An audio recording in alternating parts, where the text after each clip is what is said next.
Bien. Bueno, vamos a empezar. Ahí está la doctora Medvecin, ¿me escucha? ¿Me escucha? Bien. Vamos a arrancar con el tema de la argumentación. A ver, ¿alguien me escribió por el chat? No, pensé que me estaban escribiendo por el chat, perdón, pero me está entrando un mensaje de un compañero de ustedes, no sé qué me pone.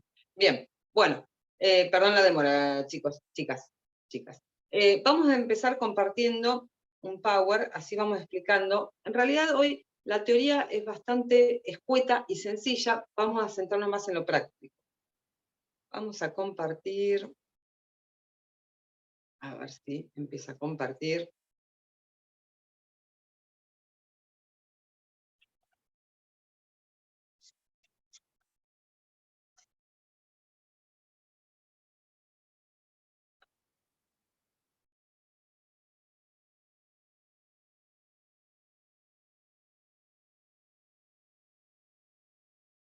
Ahí empezamos a compartir.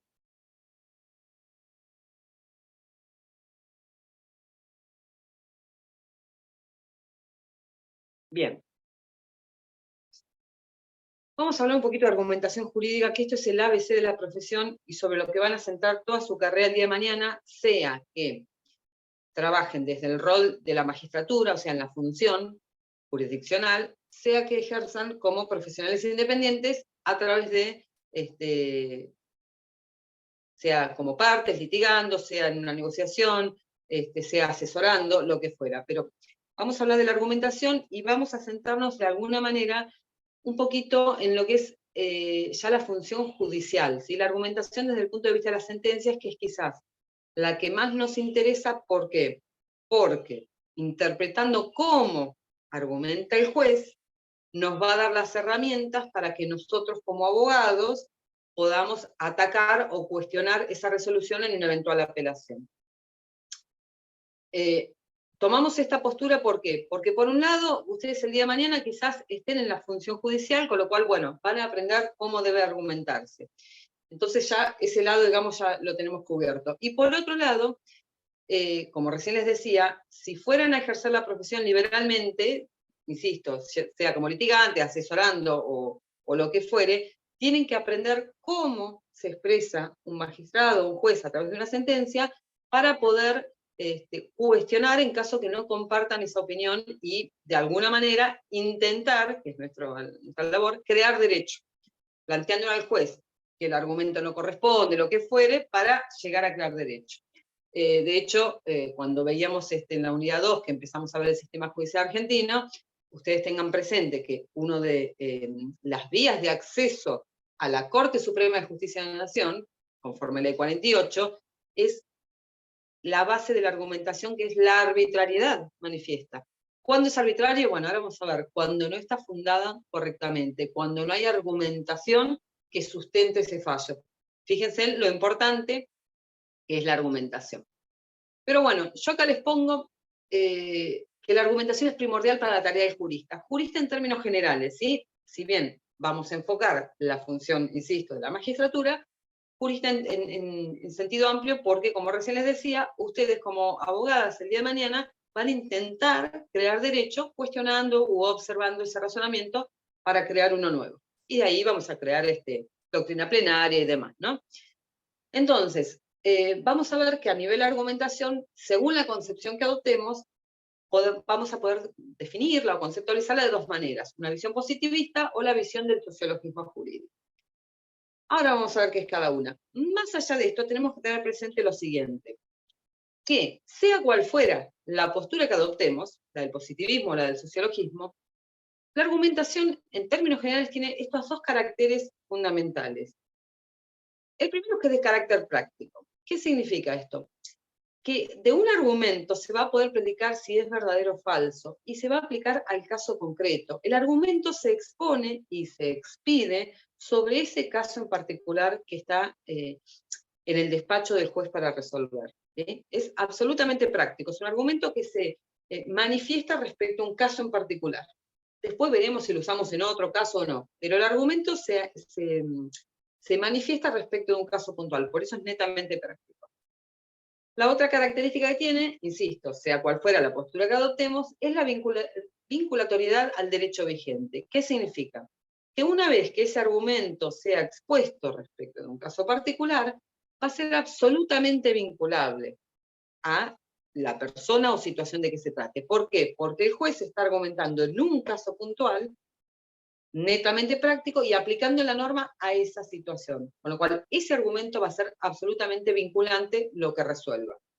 Ejemplo, y ya después vamos a ir a los ejemplos puntuales de argumentación, pero si un juez argumenta que se da por configurado, no sé, vamos a dar un ejemplo, el delito de usurpación penal, y condena a X persona como autor penalmente responsable a despojarlo a través de la fuerza de esa pseudoposesión o tenencia ilegítima que tiene respecto de un bien inmueble, bueno, está argumentando en ese caso práctico y lo está vinculando al derecho vigente de forma tal que lo que se resuelve es obligatorio. Bien, esto como características generales para que tengan un paneo. Ahora, vamos a hacer un poquito de historia, así les explico por qué existen de alguna manera dos formas o dos grandes vertientes de lo que es la argumentación. Desde una visión positivista del derecho, estamos hablando del ABC del derecho, lo más básico, la visión totalmente estrecha y estricta del derecho. Ahí, lo están viendo todos, porque recién me avisa ahora que lo están viendo, la pantalla, lo están viendo, ¿verdad? Sí, se ve, profe. No, porque me salta un mensaje que me dice, recién los alumnos se están pudiendo compartir, por eso me preocupé. No. Entonces, Sí, perfecto, desde esta visión positiva, ¿qué van a decir los positivistas? Bueno, solamente podemos argumentar con el silogismo deductivo, en lo que ellos llaman argumentación deductiva. Y acá un poquito venimos enganchados de la clase anterior, silogismo deductivo, lógica.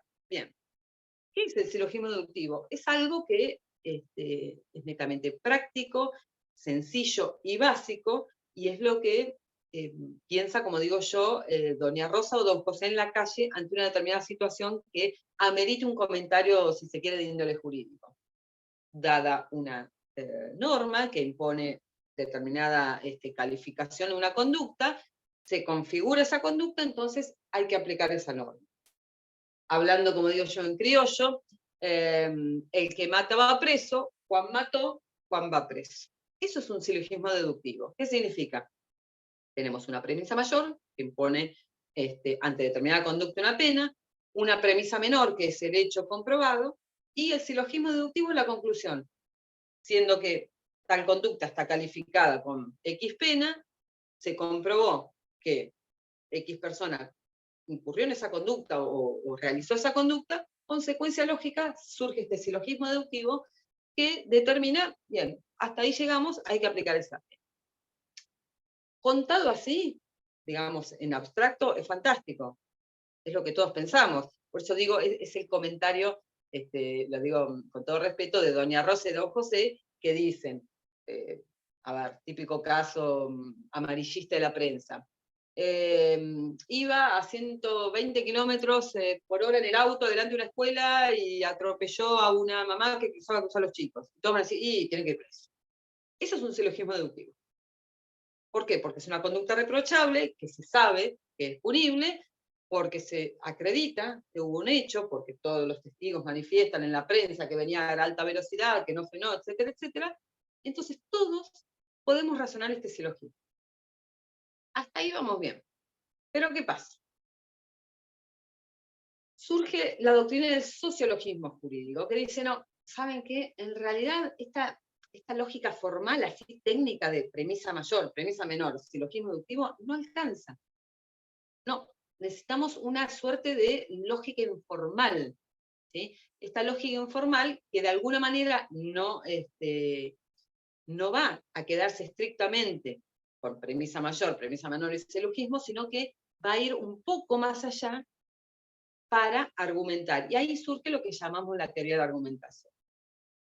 ¿Y por qué viene a colación esta doctrina del sociologismo jurídico? Y acá les voy a hacer un pequeño cuentito histórico de por qué, más allá de que la lógica formal ellos consideran que no cumple en debida forma, y ahora vamos a ver por qué ellos consideran que no cumple en debida forma el recaudo de argumentar correctamente, también tiene que ver con una cuestión de índole político-legislativa, si se quiere.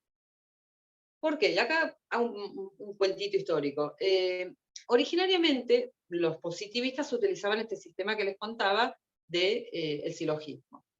Pero ¿qué pasaba? Resulta que el legislador creaba una norma, decía que determinada norma se le imponía una pena, y el juez tomaba esa norma y ante el hecho comprobable veía que estuviera verificado y aplicaba la pena. Hasta ahí todo bien. Pero más de una vez el juez encontraba que el caso puntualmente que se acreditaba no encajaba exactamente con la norma. Supongamos, resulta que Juan mató a Pedro, pero Juan mató a Pedro porque fue en ocasión de una pelea. O sea, Juan no salió a matar a Pedro, sino que Juan en realidad se estaba peleando con Pedro y sin querer lo empujó y Pedro pegó la cabeza contra la piedra y murió. Entonces, a ver, ¿Juan quería matarlo? Y bueno, entonces, ¿qué pasaba con el juez en ese momento? Al ver que ese silogismo de alguna manera no encajaba exactamente con la conducta que él tenía frente a sí para juzgar, ¿qué hacía? Y acá venía la cuestión. Le mandaba de alguna manera la norma al legislador para que la adaptara. Una suerte de pedido de, bueno, reformulen, intenten de alguna manera ver cómo adaptar o cómo calificar esa conducta para prever estas situaciones. Entonces, ¿qué pasaba? El legislador la adaptaba. Cuando la adaptaba, se la mandaba al juez y el juez aplicaba finalmente la condena. Pero ¿qué es lo que decía la gente del sociologismo jurídico? Justamente que ahí empiezan a hacer. Dice, ojo, acá hay un problema de división de poderes, porque el legislador está adaptando la norma al caso. Entonces esto no puede ser así. Más estamos hablando ya época de Revolución Francesa, donde la república era el concepto primordial en todo. No se podía tolerar de ninguna manera que el legislador fuera el que adaptara la norma. Por eso el sociologismo toma de alguna manera preponderancia y dice, no, a ver, si no alcanza la norma, porque el silogismo deductivo es muy estrecho y no se aplica exactamente, a ver, es como algo que tiene que cuadrar exacto. Si no cuadra perfecto, bueno, ¿qué pasa? Vayamos a otros elementos. Y ahí voy un poco a ver por qué no cuadra y por qué el sociologismo se hace fuerte y plantea la teoría de la argumentación.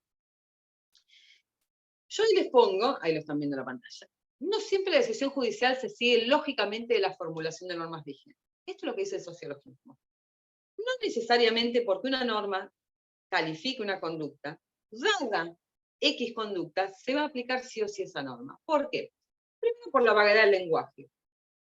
A ver, todos sabemos, y más en el idioma castellano, que tenemos un lenguaje absolutamente amplio, diverso y con terminología que según el contexto puede interpretarse de una manera.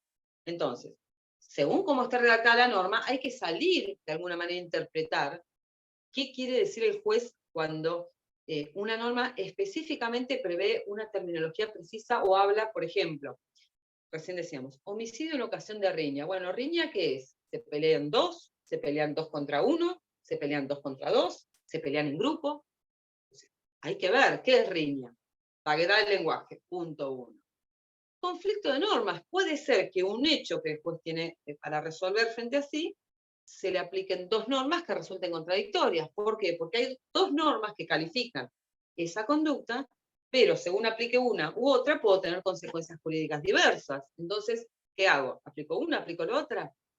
El silogismo deductivo no es correcto. Puede ser, y esto nos ha pasado muchas veces y sigue pasando el día de hoy, que no hubiera normas vigentes. Yo siempre lo cuento como anécdota, y ustedes lo habrán vivido también, por una cuestión cronológica, con respeto a todas, pero hasta hace unos años atrás, los delitos informáticos no eran punibles porque no existía norma que regulara la actividad tecnológica. Hoy tenemos alguna normativa, no mucho, pero tenemos. Entonces, ¿qué pasaba? Ocurrían situaciones, por ejemplo, de hackeos, y en realidad era una conducta que no había una norma que específicamente predicara que para esa conducta se le iba a aplicar una pena.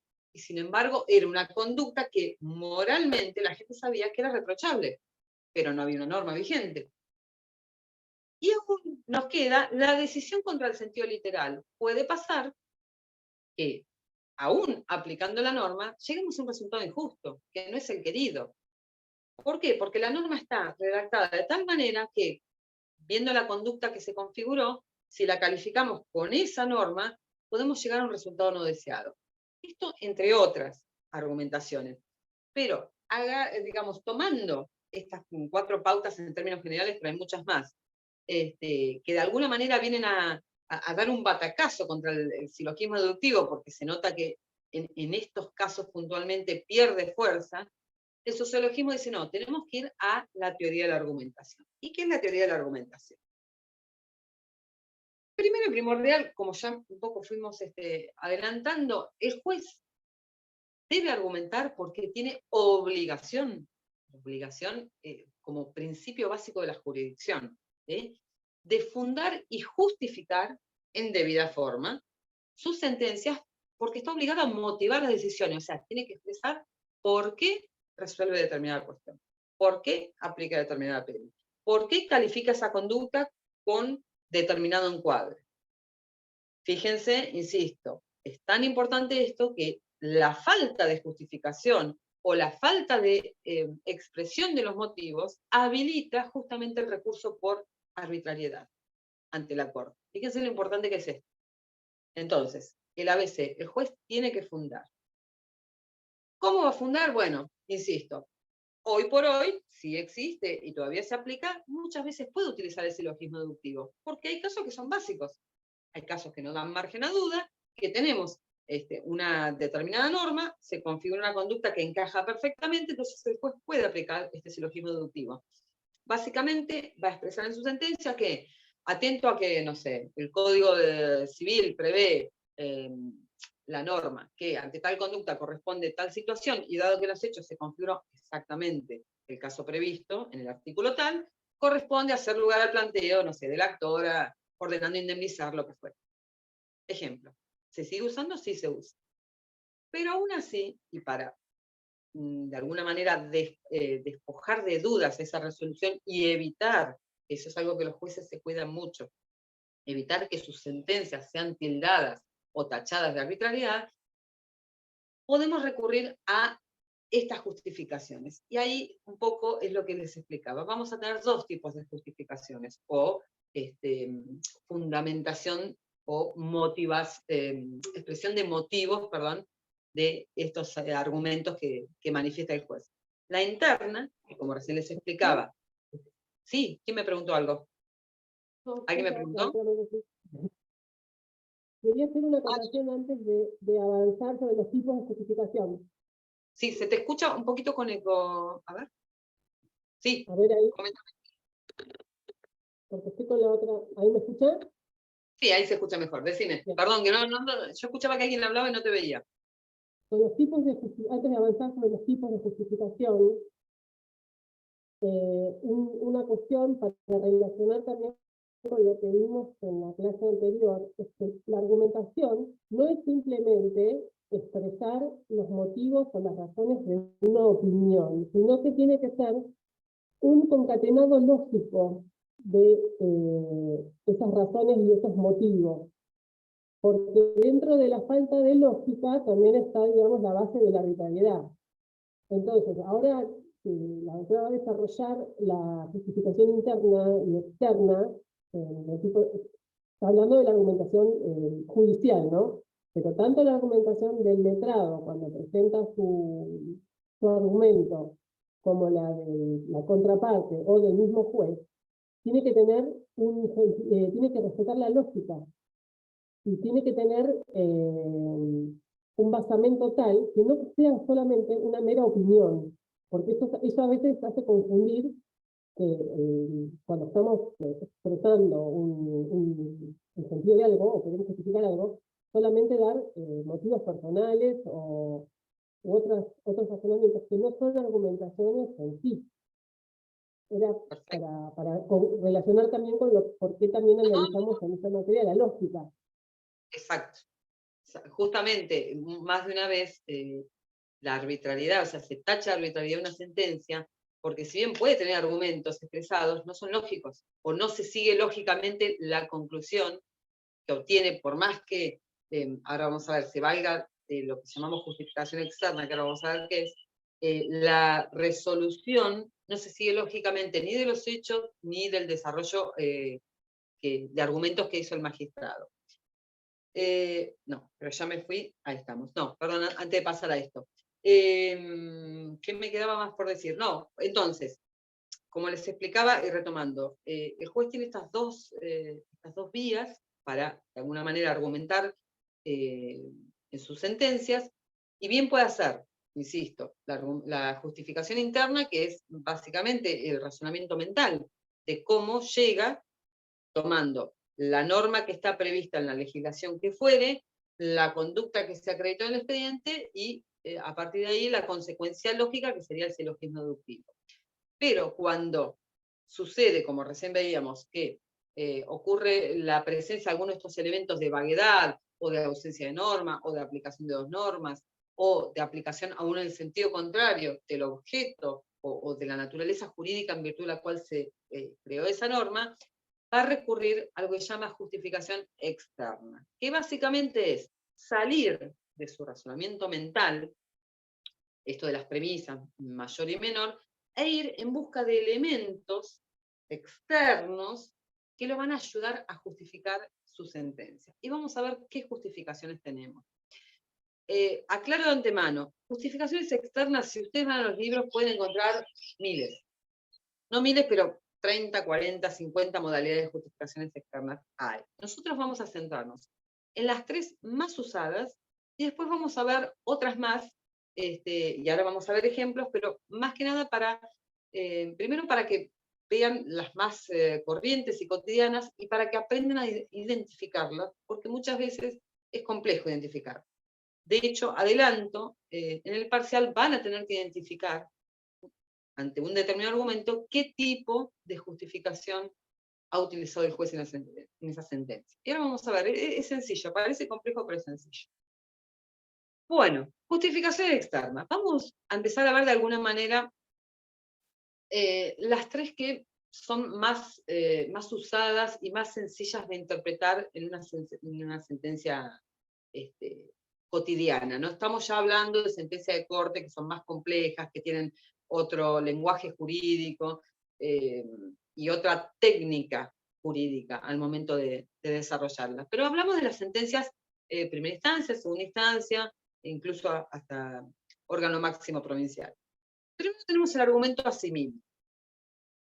El argumento asimile, como el nombre lo indica, dice, el argumento asimile considera, conforme con la regla de justicia, que se debe dar un trato igual a los casos esencialmente parecidos.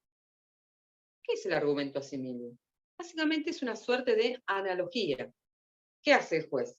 Supongamos que hubiera una vaguedad de norma o que hubiera ausencia de norma. Entonces va a decir, bueno, siendo que en el caso se configuró la conducta, y que en este caso hubo una conducta similar donde finalmente le aplicaron tal pena, resuelvo, asimili, aplicar igual pena. O sea, es una suerte de analogía. Se toma un caso y se le da igual tratamiento en el caso que se está juzgando. Me voy para el cuadro verde oscuro y me voy a lo que sería la contracara del asimile, que es el argumento contrario. Como el nombre indica, es el contrapuesto asimile y dice, lo voy a leer exacto, dice, restringe el alcance de una proposición jurídica para que solo se aplique a los sujetos explícitamente mencionados en ella. ¿Qué hace? Es la contracara de la analogía.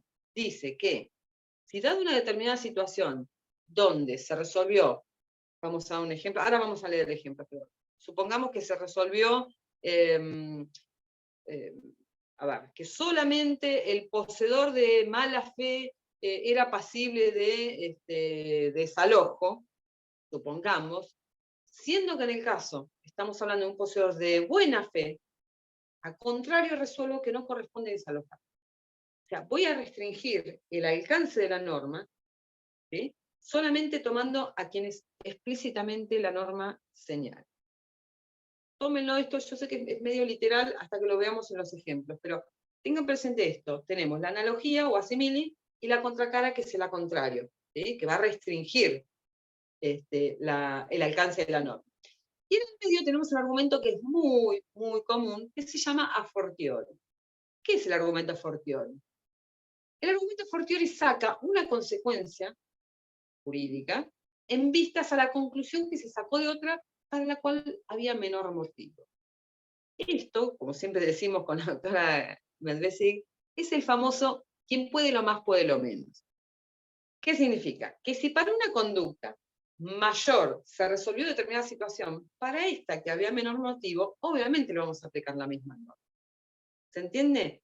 A fortiori significa, justamente en latín, es con mayor motivo. O sea, si para determinado caso, que había más motivos para aplicar la norma, se le aplicó X artículo de tal legislación, para este que hay menor motivo, obviamente le vamos a aplicar la misma norma. A ver, hago una pausa. Hasta acá. ¿Se entiende medianamente cómo funcionan los argumentos? ¿Alguna duda? Doctora, ¿estos argumentos son justificación externa siempre para el derecho civil y comercial? Porque Para para el todo el penal, derecho. Para todo el derecho. Ahora lo vamos a ver. Para todo el derecho. Justamente el penal es el que más lagunas tiene y es el que más utiliza estos argumentos. ¿el simili? ¿El penal utiliza el simili? Según como razone el juez, sí. Ahora vamos a ver ejemplos. ¿Sí? Sí. Ahora vamos a ver. Justamente esto es la creación jurídica, el famoso principio iura non curia, que el juez conoce el derecho y lo aplica, es a través de esta creación jurídica. ¿Va a aplicar una norma? Sí, pero ¿cómo va a argumentar que aplica esa determinada norma? Bueno, lo va a justificar, por ejemplo, sentando un caso en el que, dadas las mismas condiciones, se aplicó esa norma.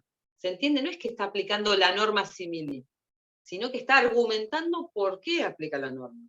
Esto ténganlo muy presente, porque me parece que generó confusión. Yo lo he visto en alguna otra cursada anterior, hubo un planteo similar.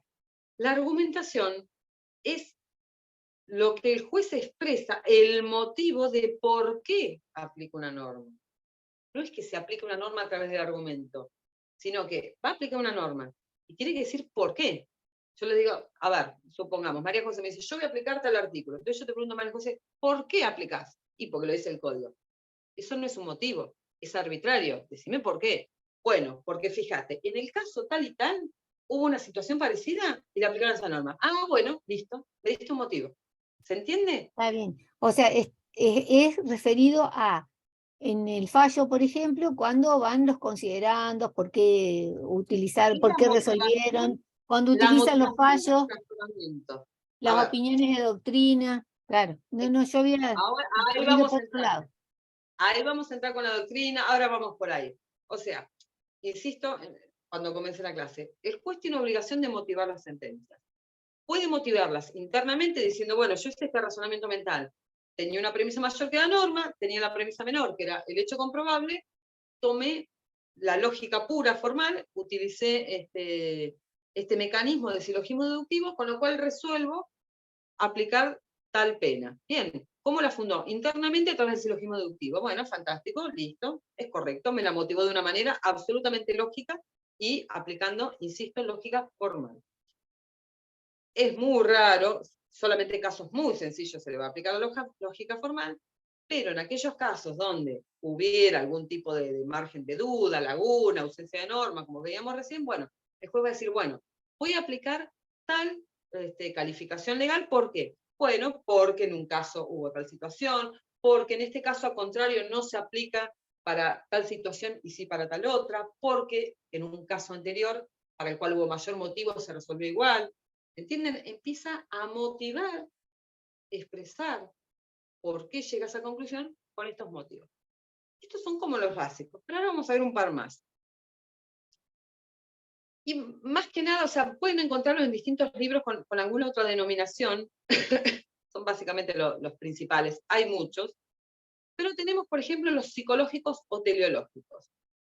A ver, ¿quién se anima? A ver, Agustina, si se anima, ¿qué puede ser psicológico teleológico? ¿Qué piensan que es un argumento psicológico teleológico? Así a primera impresión.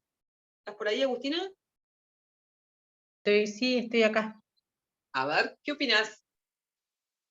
Psicológico, teleológico. ¿Qué puede ser un argumento que sea psicológico o teleológico? A ver si se te ocurre. Tenemos la idea de trabajar esto en conjunto como para de alguna manera que ustedes vayan pensando cuál sería la forma que un juez utiliza si usa un argumento psicológico.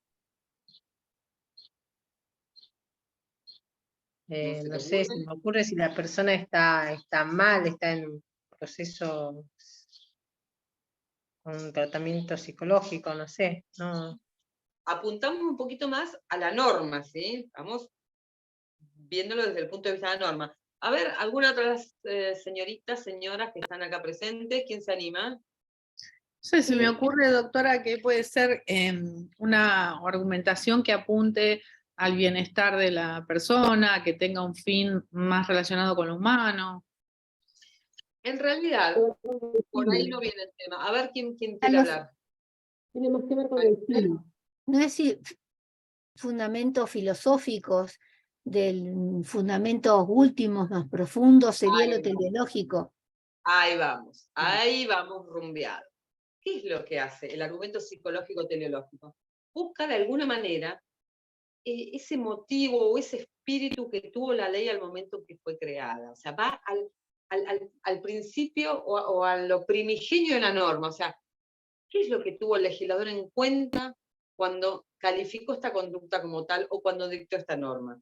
El argumento psicológico es como que de alguna manera intenta interpretar qué voluntad tuvo el legislador, ¿sí? O cuál es la finalidad de la ley, el espíritu que tuvo esa norma, por qué se dictó. Mayor ejemplo que pasamos en pandemia no van a encontrar.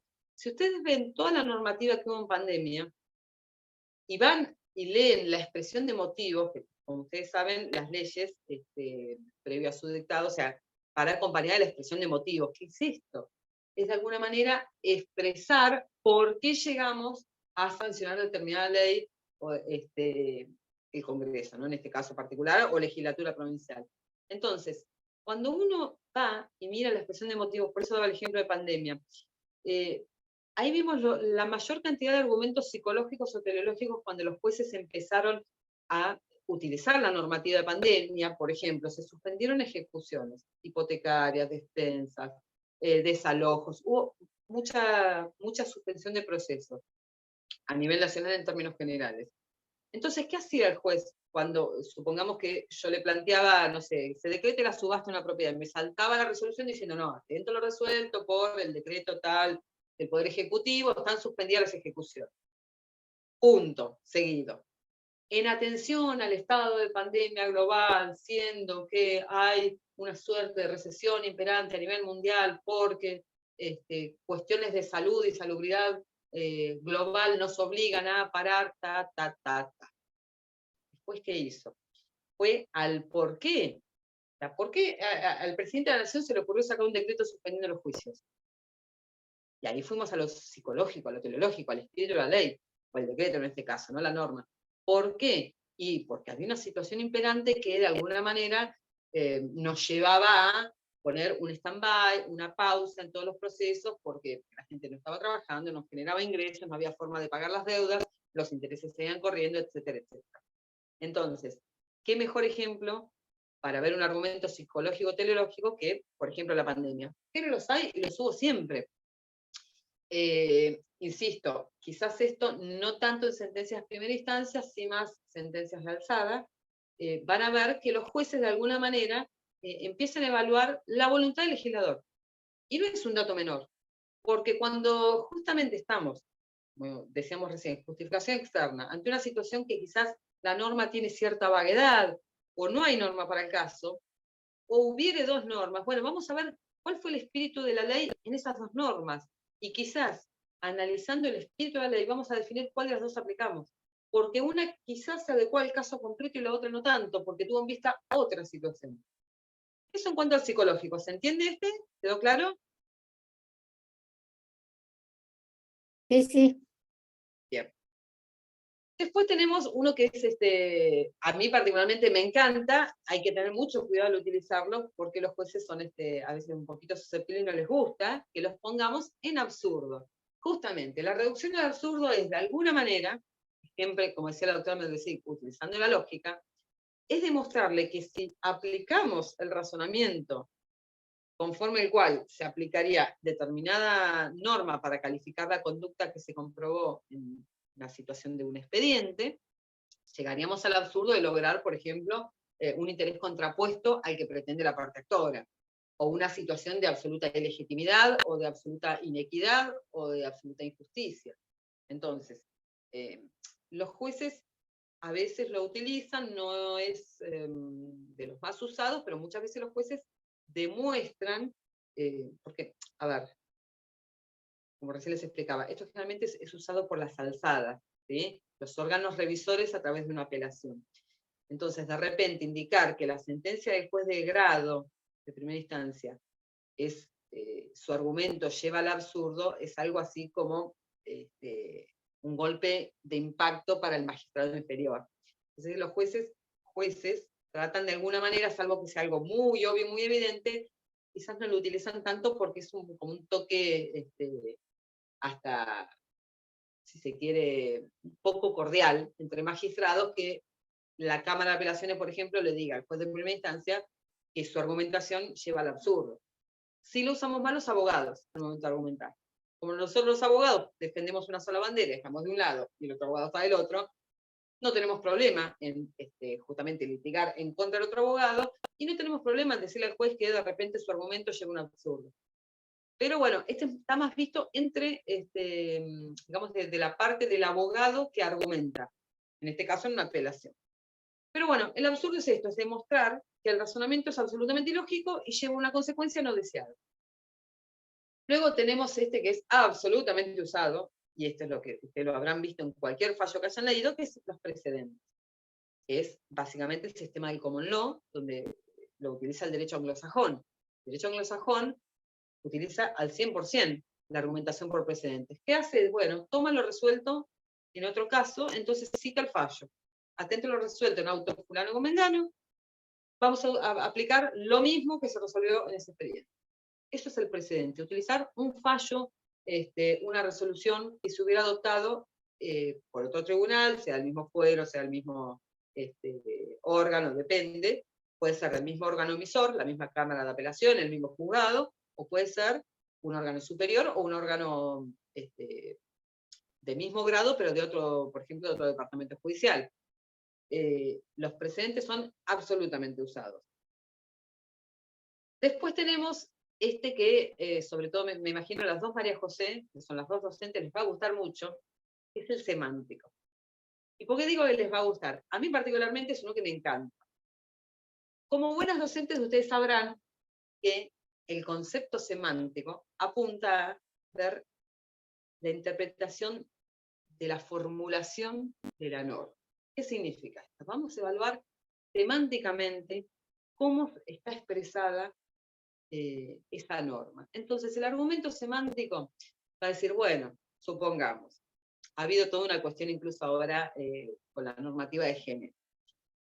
Supongamos, voy a decir una cosa que es un ejemplo totalmente burdo y grosero, pero para explicarlo de manera absurda cómo se aplicaría el argumento semántico. Si el Código Penal dice que el hombre que mata a otro hombre tiene tal pena, yo semánticamente podría decir que si el hombre mata a una mujer, no se le aplicaría la pena, porque semánticamente habla de hombre, no habla de mujer. A ver, esto está muy tomado de los pelos, tómenlo con pinza. De hecho, si bien está tomado de los pelos, no tanto porque llevó a crear la figura del femicidio, que no es un dato menor. Entonces, el argumento semántico va a la literalidad de la norma. Va a analizar expresamente, como se hacía en cuarto y quinto grado, análisis semántico y sintáctico de las oraciones, bien, va a analizar cómo está expresada esa norma. El argumento semántico muchas veces, para mi gusto, no es un buen argumento, depende del rol que adoptemos, pero bueno, muchas veces es utilizado para descartar la aplicación de una norma, por ejemplo, cuando existe alguna legislación o algún articulado en particular que enuncia determinadas situaciones en las cuales se aplica. Se entra a cuestionar si la enumeración es taxativa o meramente ejemplificativa. Supongamos que diga, ahora vamos a entrar ejemplos, pero había un caso puntual que recuerdo, donde decía, un juez, la madre había pedido un aumento de cuota de alimentos para su hijo, argumentando que, en virtud de la pandemia, necesitaba sí o sí contar con un nuevo soporte tecnológico para que su hijo pudiera hacer las tareas. Y como ella no podía solventar el costo que implicaba comprar una tablet, una notebook, pedía aumento de cuota. Y el juez, con muy poco criterio, y esto es una opinión absolutamente personal, directamente le dijo que el artículo del Código Civil que preveía el concepto de cuota de alimentos hablaba de vestimenta, alimentación, esparcimiento, pero en ningún lado decía implementos tecnológicos. Un horror jurídico, bueno, imagínense. ¿Pero qué hizo el juez? Hizo un análisis absolutamente semántico y argumentó semánticamente, diciendo, bueno, la norma no prevé implementos tecnológicos, con lo cual yo no tengo obligación de condenar a, en este caso el alimentante, a que abone un adicional para cubrir esa pretendida compra que quiera hacer el alimentado, ¿no? Representado por su madre en este caso. Entonces, a ver si se entiende. Lo que hace el juez es analizar semánticamente el alcance del texto o de la redacción de esa norma. ¿Sí? ¿Se entiende el semántico? ¿Se entiende? ¿No se entiende? Tiene que ver con las enumeraciones de características que tiene la norma, si son excluyentes También. o concurrentes. El famoso y o.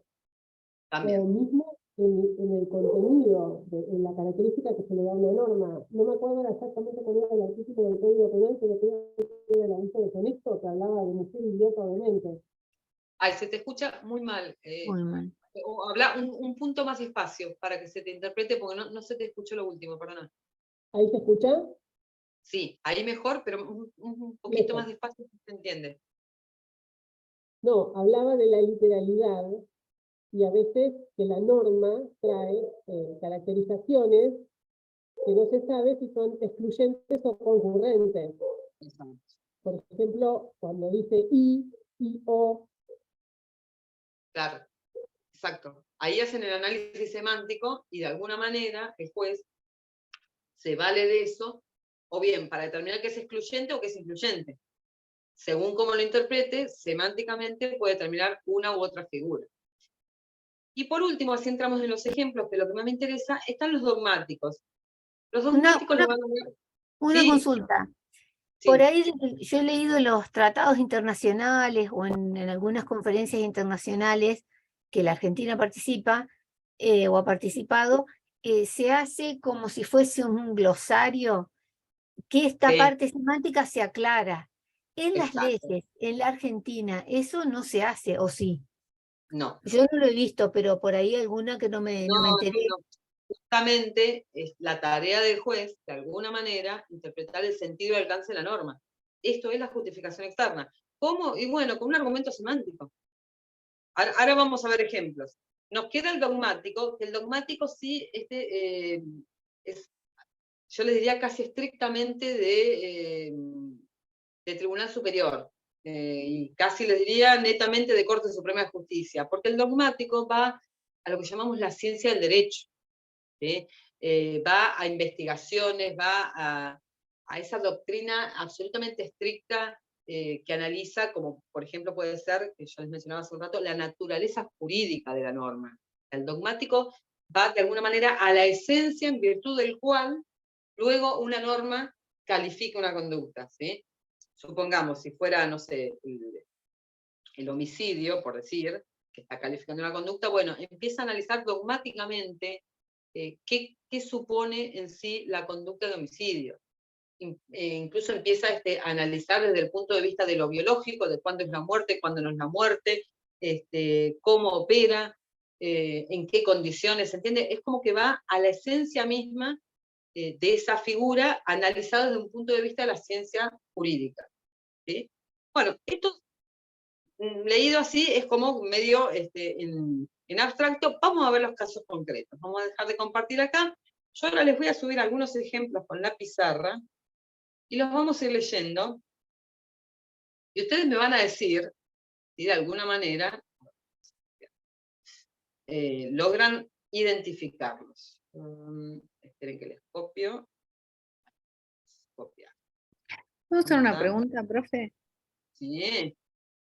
¿Es habitual o es digamos, atinado que dentro de la fundamentación se mezclen distintos tipos de argumentos, o cuando uno tiene una línea tiene que seguir por esa línea?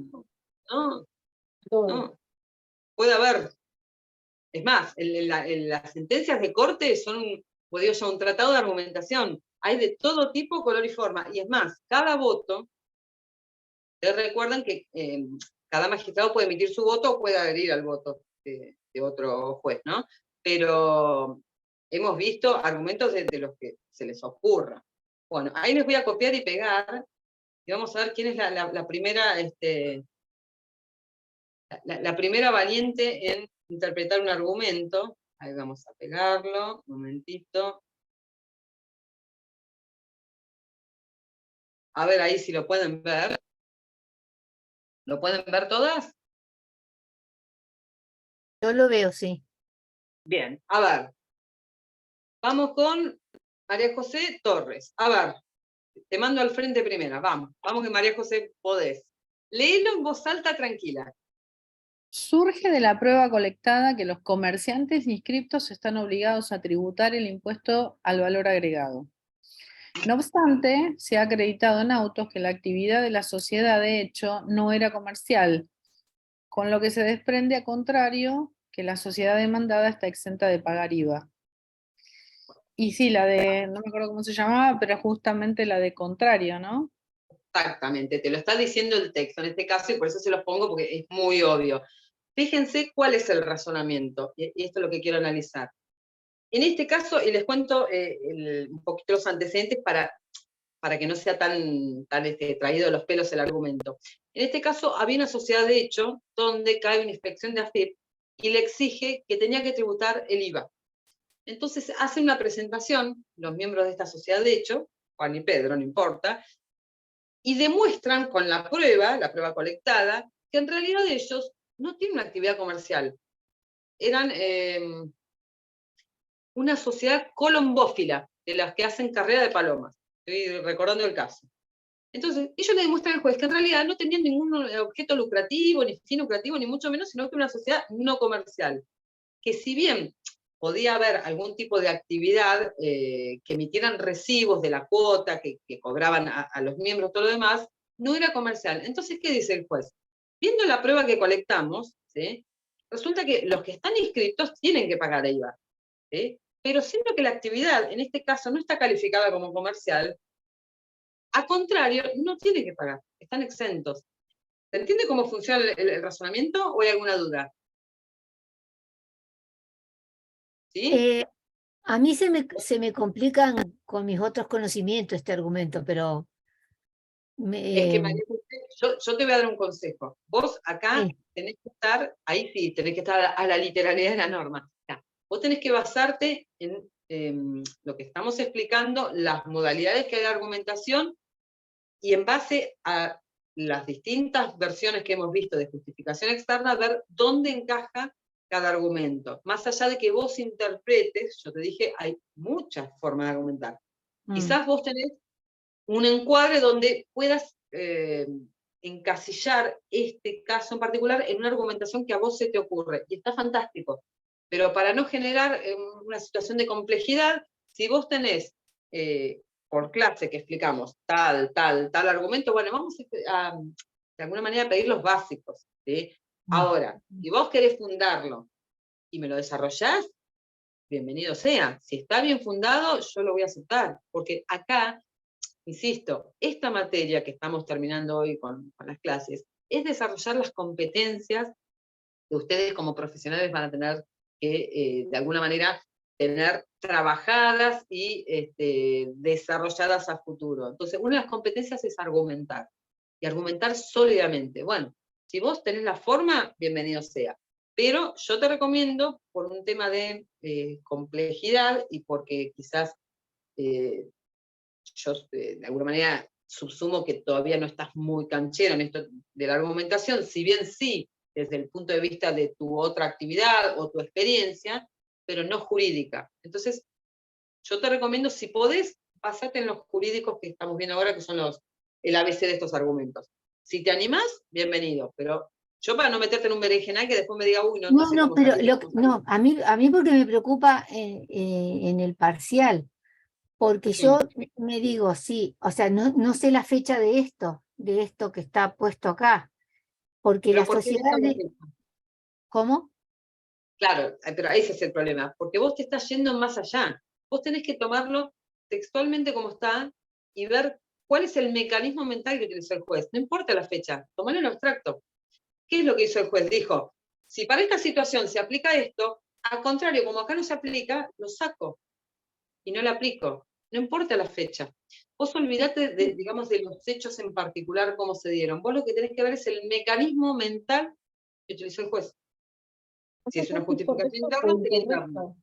Más allá de lo No, correcto o incorrecto del razonamiento en sí, sino cómo está formulado. A eso apunta.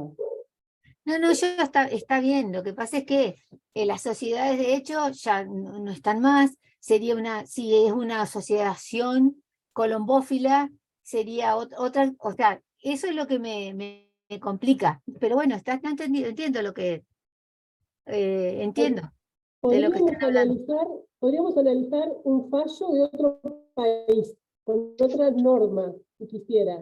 Pero lo que estamos viendo es qué tipo de argumento está utilizando el juez para justificar lo que sostiene. ¿Me explico? A ver, vamos a poner otro ejemplo. A ver. Espérame que me fui. Ahí está. Vamos a poner otro ejemplo. A ver. A ver, Agustina, ¿te animás ahora?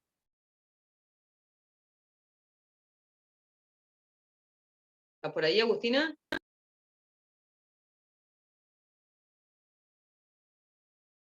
Está silenciada. A ver, la otra María José. Acá estoy, no lo leí.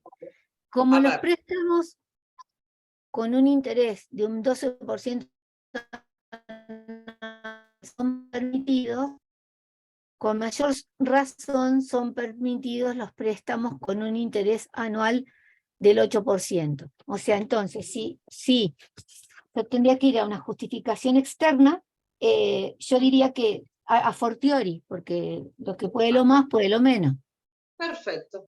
Perfecto. Sería A así. ver, está perfecto. El punto es este. Cuando ustedes empiezan a leer y empiezan a analizar, surge muy fácil. O sea, tampoco es que le vamos a poner unos argumentos que sean hipercomplejos, pero fíjense cómo es un razonamiento totalmente lógico. Si se permite que la tasa sea el 12 anual y yo pacto el 8, que es menos, está perfectamente habilitado. Porque lo más, que es el 12, está habilitado. Entonces, si yo pacto el 8, con mayor motivo, a fortiori, está habilitado. ¿Se entiende el razonamiento? Bien. La Sí, tengo ahí sí. Agustina perdida. Sí, Ahora les pongo. ¿Estás ahí, Agustina? sí, no podía habilitar el micrófono. Bien, vamos a ponerte uno, a ver cómo te ves con este. Léelo despacio, Agustina, a ver. Si procede la reivindicación cuando el adquiriente es de buena fe, por el solo hecho de haber mala fe en el enajenante, con mayor razón deberá proceder si el propio adquiriente también es de mala fe. ¿Es el precedente? A ver, pensá el razonamiento. ¿Qué es lo que está diciendo el juez? Vamos a analizarlo un poquito. El juez nos dice, primero es una afirmación. Dice, procede la reivindicación cuando el adquirente es de buena fe. Tenemos una situación, no sé si han dado derechos reales o no, pero la situación es, hay alguien que compró de buena fe, determinado bien, no importa cuál, en principio, obviamente un inmueble, porque la acción reivindicatoria se ejerce respecto de inmuebles, ¿no? Pero bueno, tenemos un adquirente de buena fe, supongamos, no sé, Juan Pérez compró un lote de buena fe, pagó el precio con boleto, y resulta que aparece el dueño, le dice, bueno, está bien, sí, usted habrá comprado de buena fe, qué sé yo, pero yo soy el dueño, devuélvame el lote. Bien. ¿Y qué es lo que dice el juez? Dice, si procede reivindicación contra el cliente de buena fe por el solo hecho de haber mala fe en el enajenante, el que vende. Claro, con mayor razón deberá proceder si el propio adquirente también es de mala fe. O sea, el caso que prevé la norma arranca con que el que le vende es de mala fe y el que compra es de buena fe. Entonces ahí procede la reivindicación, que es lo que dice la norma. Pero ¿qué dice el juez? Si además del que vende es de mala fe, el que compra también es de mala fe, y bueno, entonces con mayor motivo va a proceder. Entonces, ¿qué argumento estaría utilizando ahí? A ver si te das cuenta. ¿Cómo? No te escucho.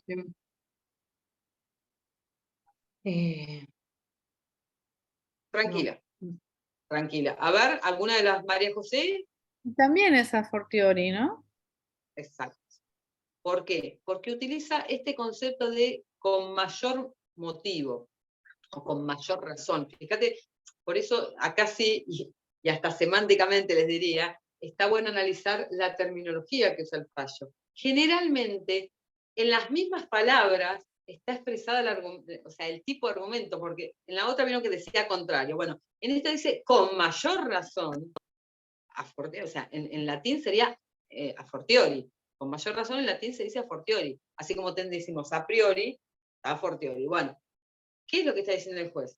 Fíjense, la norma prevé reivindicar cuando el que vende es de mala fe y el que compra es de buena fe. Pero si además el que compra es de mala fe, y sí, con mayor motivo, porque para una situación menor ya de por sí procede la reivindicación. Entonces, para esta que había menos motivo porque es de mala fe, bueno, sí procede. ¿Se entiende más o menos cómo funciona esto? A ver si tengo algún otro más. A ver. Vamos a poner dos. Vamos a copiarlos.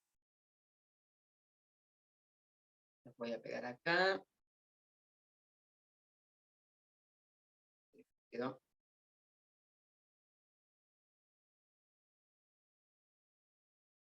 No me lo tomó, espérenme un segundito. Se han encimado, me parece. Sí, puede ser. Ah, bien, esperen. Yo, esto. Ahí vamos de nuevo. Ahí está. Bueno, ahí se lee medio. El primero. Este se los leo y lo vamos analizando, o la doctora Medvesi lo va a analizar. A ver, Doc, la dejo que lo analice. Está sin audio, espera. Ahí está. Leo el primero. Dice, si tengo derecho a disponer de mis bienes, entonces puedo administrarlos.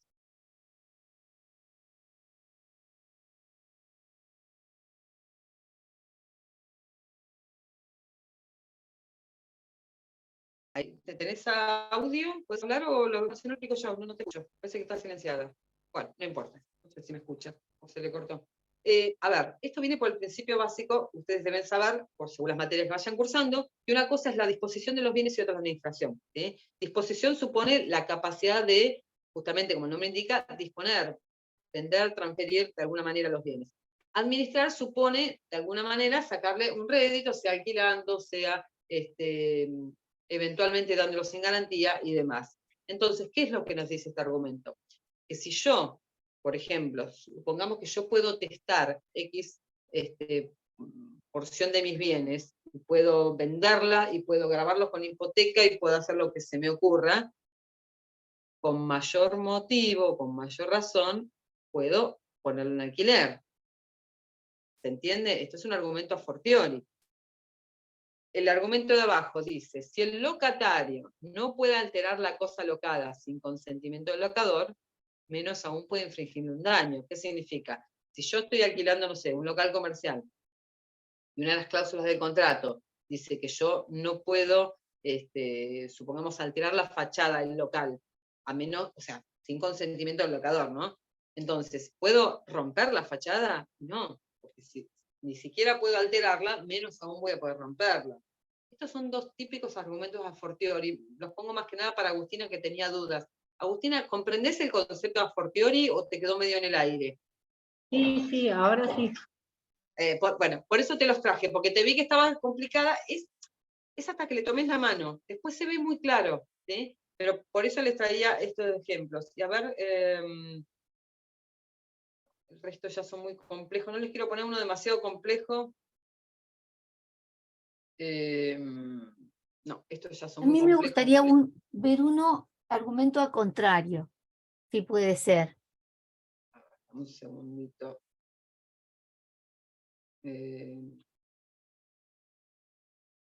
A ver si puedo sacar. No puedo sacar la pizarra. Denme un segundito. Al contrario, a ver si tengo acá les leo uno. Espérenme un segundito. Que no puedo.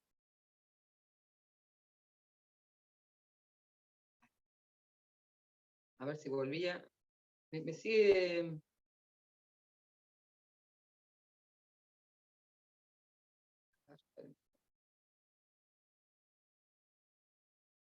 A ver si puedo salir de la pizarra. Ahí salí de la pizarra, no podía salir de la pizarra. ¿Quién me pidió? María José Fabro, ¿no? ¿Me pediste uno? Bueno, este te lo leo porque Sí. no lo tengo en texto. A ver si lo interpretamos. Dice, ojo porque es complejo. La Constitución garantiza la irretroactividad de las disposiciones sancionadoras no favorables o restrictivas de derechos individuales. Con lo cual, las disposiciones sancionadoras favorables deben ser retroactivas. O sea, ¿qué es lo que dice? Que si la Constitución garantiza irretroactividad de disposiciones sancionadoras no favorables, las favorables son retroactivas. Eso es a contrario. Es bastante sencillo, ¿eh? Insisto, tienen que tener buena lectura de esto. Y yo siempre, por eso insisto, no sé ustedes cómo vienen con el resto de las materias, hay que leer mucho fallo, no solamente para interpretar argumentos, porque nos da vocabulario jurídico, porque nos da lenguaje jurídico. Entonces, a mí me encantaría hacerles un práctico ahora, pero ya estamos sobre el parcial.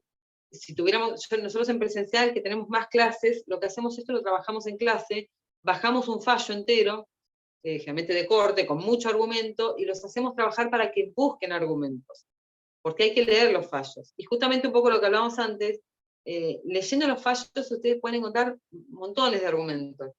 Pero bueno, esta clase básicamente, para no extendernos demasiado, porque voy a hablar un segundito del parcial, era para esto, para que identifiquen los argumentos, ¿sí?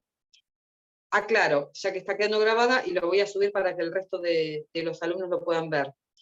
Ya entrando al tema del parcial. Si en el parcial se le van a exponer 1, 2, 3, veremos, argumentos sencillos, básicos, para que los califiquen. Ustedes tendrán que decir qué tipo de argumento es. Aclaración. Puede ser que un mismo argumento sea susceptible de ser calificado de dos maneras posibles. Vamos a tratar de que no, pero nos ha pasado que algún alumno lo interpretó de una manera y lo fundó absolutamente coherente y de una manera cohesionada que tenía la lógica, con lo cual se dio por válido. ¿Qué es lo que se les va a pedir? Bueno, que reconozcan un argumento, lo identifiquen, lo van a mencionar, cuál es, asimile, contrario, dogmático, semántico, el que fuere, y que lo caracterizan. Bueno, si es, supongamos, semántico, ¿qué significa? Y que va a la literalidad de la norma. Si es por precedente, y porque cita lo resuelto por el juzgado tal en otra causa. ¿Sí? Hay que aclarar, no es solamente tirar, bueno, es a contrario, sino que tienen que saber identificar cada argumento. Eso en cuanto a argumentación. Van a tener un pequeño trabajito lógico con algún pequeño esquema normativo, así como les hice el del Club de Campos. Siempre tratamos de traer una situación que no sea netamente jurídica, ¿sí? Para un poco sacarlos del tema y que les sea más sencillo interpretar cómo aplicar los operadores, entonces, bueno, se les va a aplicar un esquemita normativo y se les van a hacer 2 o 3 afirmaciones, y ustedes verán si son verdaderas o falsas. En todos los casos, y esto lo aclaro, en todos los casos hay que aplicar siempre las 3 modalidades de operadores. Si es verdadera, fantástico, ya tienen una, aplican las 2 que faltan. Si es falsa, ponen las 3 que corresponden. Y sí aclaro, tengan cuidado, porque hubo un par de compañeros suyos que en los prácticos se han confundido. Los operadores deónticos son permitido, obligatorio y prohibido. No posible, no imposible, no necesario. ¿Sí? Estos son los modales. Nosotros hablamos de los deónticos. ¿Sí? Eso en cuanto a lógica. Luego habrá alguna preguntita en cuanto a oratorio, discurso, o quizás alguna formulación de interrogatorio. No creo, porque ya hicieron un práctico, pero bueno, alguna preguntita al respecto. Y después tenemos la unidad 3, quizás veamos alguna cuestión vinculada a la parte digital, que bueno, ustedes ya lo tienen bastante claro ese tema, algún verdadero o falso respecto a situaciones del estudio jurídico, qué es lo que puede y no puede hacer un abogado, un asistente, un auxiliar, si se pueden asociar, si no se pueden asociar, con quién, cómo, en qué condiciones, bueno, más o menos un poco como el primer parcial. Pero va a estar centrado el parcial en esta última unidad, que es la más importante, y la que me interesa que desarrollen. ¿Sí? Vamos a tratar de hacerlo corto, como para que entre todo en el tiempo.